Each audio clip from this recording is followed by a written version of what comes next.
प्यारे विद्यार्थियों, आप सभी को मेरा नमस्कार। मैं डॉक्टर रेमीचंद कुमावत, सहायक आचार्य हिंदी विषय, राजकीय महाविद्यालय की आपके इस BA प्रथम वर्ष विषय हिंदी साहित्य के प्रथम प्रश्न पत्र की आज की इस ऑनलाइन कक्षा में मैं आप सभी का हार्दिक स्वागत और अभिनंदन करता हूं। प्यारे विद्यार्थियों, हाल ही की पिछली ऑनलाइन कक्षाएं हुई थी, जिसमें हमने आपकी पाठ्य पुस्तक के 11वें अध्याय मीराबाई को हम पढ़ते आ रहे हैं। मीराबाई के जीवन परिचय, उनके कर्तृत्व, व्यक्तित्व, उनकी प्रमुख रचनाओं पर हमने प्रकाश डाला था। साथ ही आरंभिक 13 पदों का हम अध्ययन कर चुके हैं। आपकी जो पाठ्य पुस्तक है प्राचीन काव्य, जिसमें कुल 12 अध्याय संकलित हैं, 10 अध्यायों का हम आरंभ में अध्ययन कर चुके हैं। 11वें अध्याय के रूप में मीराबाई के कुल 25 पद आपकी पाठ्य पुस्तक में संकलित है मीरा पदावली से, जिनमें से आरंभिक कक्षाओं में हम 13 पदों तक हम अध्ययन कर चुके हैं। आज हम आरंभ करने जा रहे हैं मीराबाई का 14वां पद, मैं गिरधर रंग राती सैया में गिरधर रंग राती वाले पद से। तो आइए एक बार पुनः आपका स्वागत इस ऑनलाइन कक्षा में। मैं गिरधर रंग राती सैया में, यानी कहने का तात्पर्य मीराबाई अपने प्रियतम गोवर्धन पर्वत को धारण करने वाले श्री कृष्ण के प्रेम रंग में रंग गई हैं। इस पूरे पद में इसी का चित्रण है कि किस तरह से प्रेम रंग, कृष्ण रंग मीराबाई पर छा गया है। पंचरंग चोला पहर सखी में, वो सखी को संबोधित करके कह रही कि ये सखी पंचरंग यानी 5 रंगों का चोला पहन करके, वस्त्र धारण करके, यानी पंच तत्वों का बना हुआ ये शरीर, आकाश, वायु, अग्नि, जल, पृथ्वी, यही एक चादर है, यही एक चोला है जो साधु संत पहनते हैं। पैर सखी में झिरमिट खेलन जाती, झिरमिट यानी एक लुक छिप यानी लुका छिपी का एक खेल है। वो खेल खेलने के लिए मीराबाई कहती है कि हे सखी, मैं प्रीतम सैया के साथ में खेलने के लिए जाती हूँ। वो झिरमिट माँ मिलियो सांवरो, और वह सखी से कह रही है कि हे सखी, उसी झिरमिट के खेल में ही मुझे, वहाँ लुका छिपी के खेल में ही वहाँ मुझे सांवरे कृष्ण के, श्यामवर्णिक कृष्ण के मुझे दर्शन हुए। खोल मिली तन गाती, खोल मिली कहने का तात्पर्य मैं उस समय उनसे दिल खोल करके मिली, हृदय में किसी तरह की कोई भावनाएं, दुराव छिपाव नहीं था, दिल खोल करके मैं श्री कृष्ण से मिली। तन गाती यानी तन से, शरीर से उनसे मिली, और साथ ही गाती, गाती का तात्पर्य यहाँ पर मिलन के गीत भी मैंने वहाँ गाए। जिनका पिया परदेश बसत है, अब यहाँ मीराबाई कह रही है कि मेरे प्रियतम तो मेरे पास ही रहते हैं, न कोई मुझे चिट्ठी भेजनी पड़ती, न कोई संदेश भेजना पड़ता, जब चाहूँ जब उनके दर्शन कर लेती हूँ। लेकिन साथ ही वो ये भी कह रही है मीराबाई कि जिनके प्रियतम प्रदेश में निवास करते हैं, लिख लिख जेबे पाती, पातियन पत्र, जेबेन भेजती हैं, यानी उनकी प्रेयसियाँ उनको पत्र, प्रेम पत्र लिख करके भेजती है, संदेश देती है। मेरा पिया मेरे हिये बसत है, मीराबाई जी कह रही है कि मेरे प्रियतम कृष्ण तो मेरे हृदय में ही निवास करते हैं। ना कहूँ आती जाती, अर्थात जब चाहूँ जब उनके दर्शन कर लेती हूँ, उनके लिए मुझे यहाँ वहाँ आने जाने की ज़रूरत नहीं है, उनको प्रेम पत्र भेजने की ज़रूरत नहीं है, वो प्रदेश में निवास नहीं करते हैं, वो तो मेरे हृदय में निवास कर रहे हैं। मीराबाई जी आगे और कह रही है कि मेरे प्रिय अनीश्वर हैं, अविनाशी हैं, सदा मौजूद रहने वाले हैं।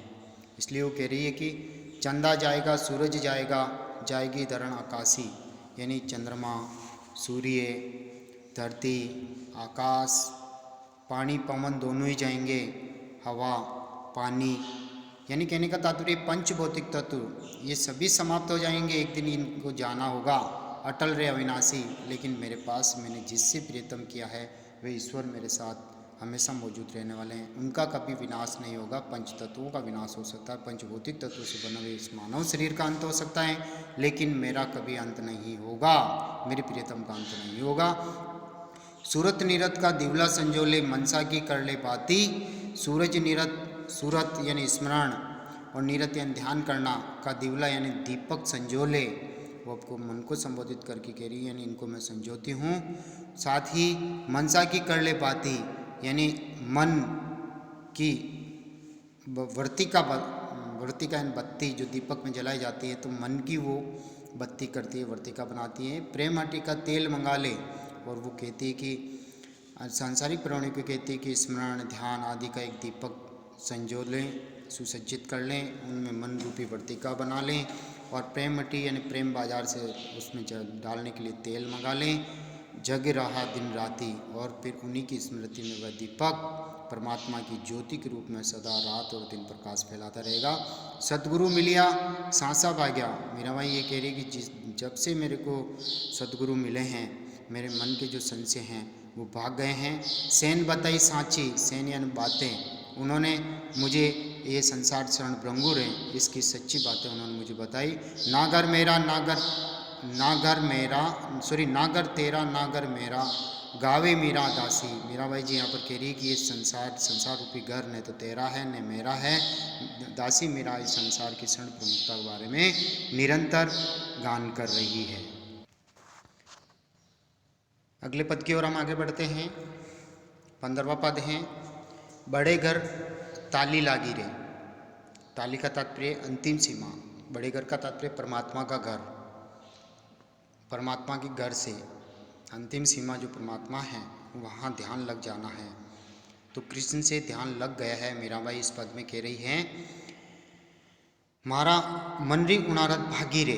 उणारत यानी अभाव, उदासी, यानी बड़े घर से यानी परमात्मा से जब से ध्यान लगा है तब से मन की उदासी दूर हो गई है, और मन में जो कामनाएं थी, जो साध थे, जो अभाव थे वो पूर्ण हो गए हैं, मनोकामना पूर्ण हो गई हैं।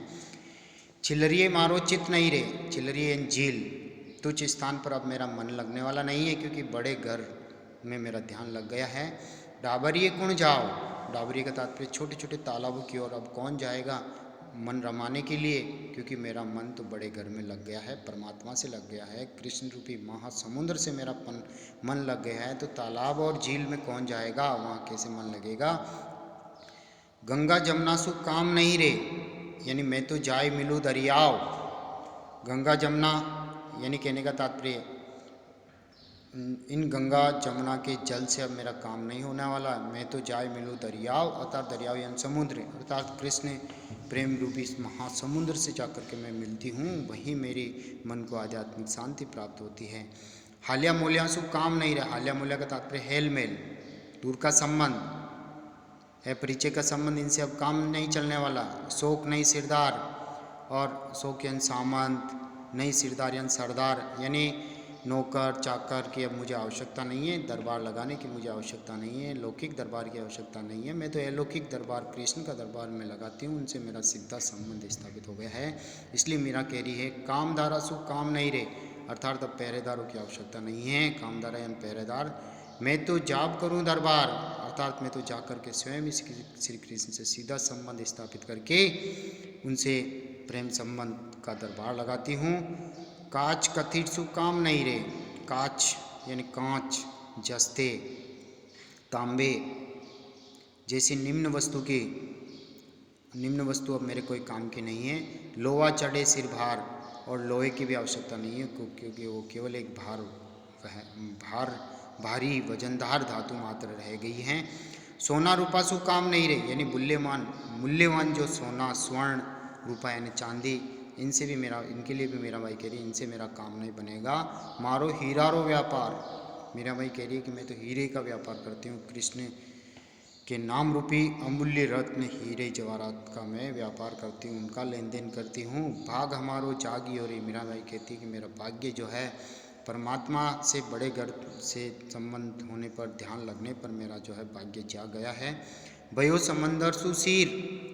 मीरा भाई जी कह रही है कि समुंदर सुशीर, यानी कहने का तात्पर्य समुद्र, शीर यानी उसमें मेरा हिस्सा हो गया है, यानी कृष्ण प्रेम रूपी रत्नागर मुझे मिल गया है, मैं बहुत ही भाग्यवान हूँ और उसमें मेरा हिस्सा हो गया है। इमृत प्याला छाड़ी के, यानी कहने का तात्पर्य कुण पीवे कड़वी नीर, यानी अब इमृत जैसा कृष्ण भक्ति रूपी अमृत रस का प्याला छोड़ करके कौन ऐसा व्यक्ति होगा जो कड़वे जल को पिएगा। नीर यानी जल, कड़वे यानी खारा जल। पीपा को परचो दिनो। पीपा यानी संत पीपा, जो मीराबाई के गुरु, आध्यात्मिक गुरु माने जाते हैं, उन्होंने परचो दिनो यानी कृष्ण का परिचय कराया, चमत्कार दिखाया।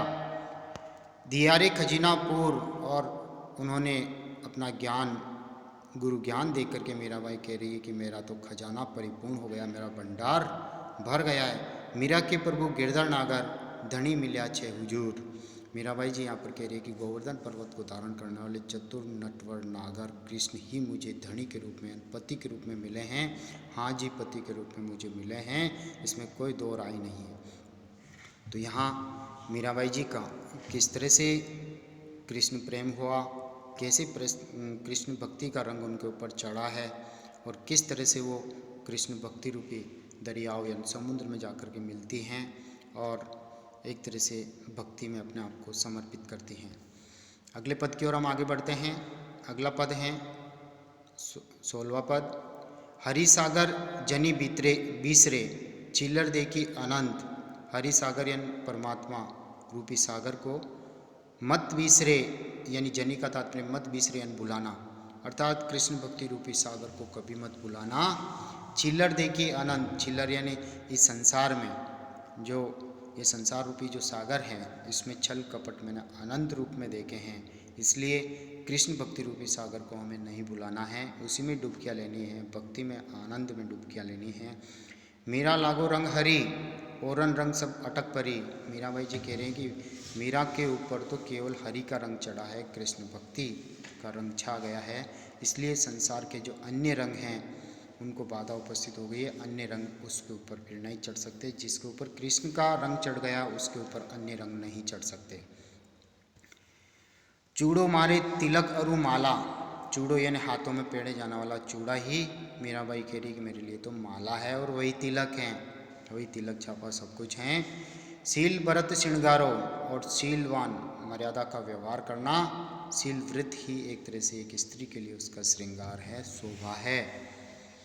और श्रृंगार मारे दाई ने आवे। मीराबाई कह रही कि अन्य जो श्रृंगार, जो सांसारिक श्रृंगार स्त्रियाँ जिसके लिए सजती हैं वह श्रृंगार मुझे अच्छा नहीं लगता है। दाई आना अच्छा नहीं लगना, पसंद नहीं आना। यो गुरु ज्ञान हमारो, अर्थात गुरु के द्वारा दिया हुआ यही ज्ञान है कि संसार का जो श्रृंगार है उसको पसंद मत करो, केवल प्रभु के लिए श्रृंगार करो। तिलक लगाओ, माला जपो, माला फेरो और शील व्रत को अपनाओ, यही श्रृंगार है एक भक्त के लिए। कोई निंदो कोई बिंदो, मैं तो गुण गोविंद का गास्या। मीराबाई ये कह रही है कि कोई चाहे तो मेरी निंदो यानी निंदा कर दो, कोई बिंदो और कोई चाहे तो मेरी स्तुति कर दो, मैं तो गुण गोविंद का गास्या, अर्थात हम तो केवल श्री कृष्ण के गुणों का ही गुणगान करेंगी। चोरी ने करस्या जीव ने सताया, अर्थात संतों की संगति में रहने का असर मीरा पर भी हुआ, इसलिए वो कहती कि हम तो किसी की चोरी, किसी सामान को नहीं चुराएंगे, किसी की चोरी नहीं करेंगे और किसी प्राणी को नहीं सताया यानी किसी को परेशान नहीं करेंगे, दुखी नहीं करेंगे। काई करसी मारो कोई, अर्थात मैं इस संत मार्ग पर मैं चलूँगी, भक्ति के मार्ग पर चलूँगी तो मेरा कोई कुछ भी क्या बिगाड़ लेगा। गज से उतर के खर नहीं चढ़स्या, ये तो बात न होई। मीराबाई यहाँ कह रही है कि मैं अब जब सर्वोत्तम पद पर मैं चढ़ गई हूँ गज हाथी पर, तो वहाँ से उतर के खर यानी संसार में आकर के पुनः अपना स्थान नहीं बनाना चाहती। खर यानी गधे पर, जो हाथी पे चढ़ गया वो गधे पे क्यों चढ़ेगा, ये तो बात नहीं हुई, अर्थात ये बराबर की बात नहीं हुई। एक भक्त के लिए तो उच्चतम हाथी जैसा उच्च स्थान ही सर्वमान्य होगा। तो प्यारे विद्यार्थियों, आज हमने 3 पदों की, 2 बड़े बड़े पद और एक थोड़ा सा छोटा पद यानी 3 पदों की विस्तार से व्याख्या की है, इनकी विषय वस्तु पर चर्चा की है, मीराबाई की भक्ति भावना पर हमने विस्तार से बात की है। आज की इस ऑनलाइन कक्षा को हम यहीं समाप्त करते हैं। प्यारे विद्यार्थियों, आप सभी से आग्रह है कि कॉलेज के इस YouTube चैनल पर ये वीडियो जो अपलोड किए जा रहे हैं इनको ओपन करके आप अपनी ऑनलाइन पढ़ाई कर रहे हैं, तो आपसे आग्रह है कि कॉलेज के इस YouTube चैनल को आप सब्सक्राइब जरूर करें, साथ ही इन वीडियोज को आप लाइक करें। जो विद्यार्थी अभी तक व्हाट्सएप ग्रुप से नहीं जुड़ पाए हैं वो मेरे व्यक्तिगत नंबर पर अपने एंड्रॉयड फ़ोन के नंबर सेंड करें ताकि मैं उनको व्हाट्सएप ग्रुप से जोड़ सकूं, ताकि ये जो PDF नोट्स और ये जो वीडियोज जो अपलोड किए जा रहे हैं और PDF नोट्स जो आपके व्हाट्सएप ग्रुप में शेयर किए जा रहे हैं, इन सभी का फ़ायदा आपको मिल सके।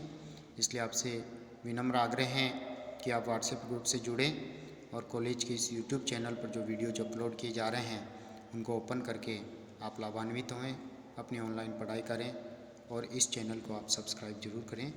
एक बार पुनः आप सभी को धन्यवाद। जय हिंद, जय भारत।